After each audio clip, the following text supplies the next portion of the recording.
Le grand format éco-durable, il nous plonge ce soir au cœur de la forêt classée de Mbao, une merveille naturelle qui concentre plusieurs activités agricoles. L'exemple de l'association des femmes de Cambe spécialisée dans le maraîchage, une première dans cette forêt depuis 2005.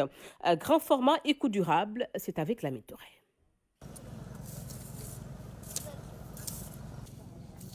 Chaque matin, l'activité maraîchère se renouvelle sur ce périmètre. Ces femmes sont membres de l'Union pour le développement de jeunes de Cambe. Depuis 17 ans, elles exploitent cet espace qui était un dépotoir d'ordures des quartiers qui ceinturent la forêt classée de Mbao. C'était un dépositoire d'ordures ménagères. Tout le village amenait leurs charretiers ici. Tous les points que vous voyez, c'était des dépositoires. Et quand on le nettoyait, c'était pas avec comme on le dit, on ne savait pas, il n'y avait pas de camion, c'est nous-mêmes, le groupement de 52 personnes qui le faisaient à leur propre main. Binetawan porte en elle une dynamique collective de plus de 40 femmes. Dans cette activité maraîchère, ces femmes veulent lutter contre la pauvreté et sauvegarder en même temps l'environnement. En 2005, quand on venait ici, c'était une forêt morte.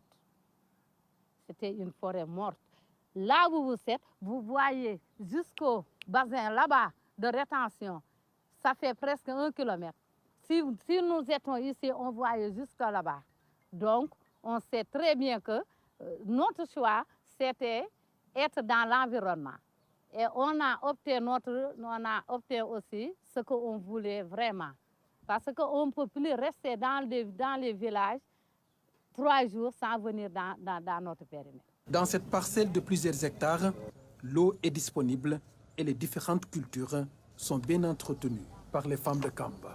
On fait les carottes, les navets, les oignons verts, les oignons bulles, les aubergines, les tomates surtout, les laitues, tout ça là on le fait. On a un journal du jour au jour.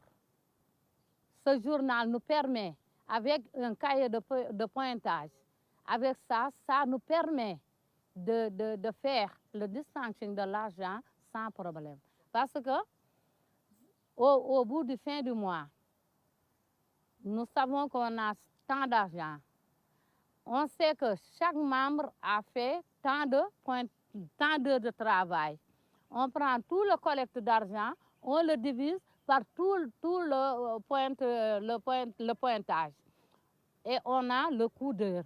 Avec le coût d'heure, on le multiplie par chacune d'elles, ce qu'il a travaillé par le mois. En 17 ans de travail sans relâche, cette parcelle de 3 hectares est devenue une école.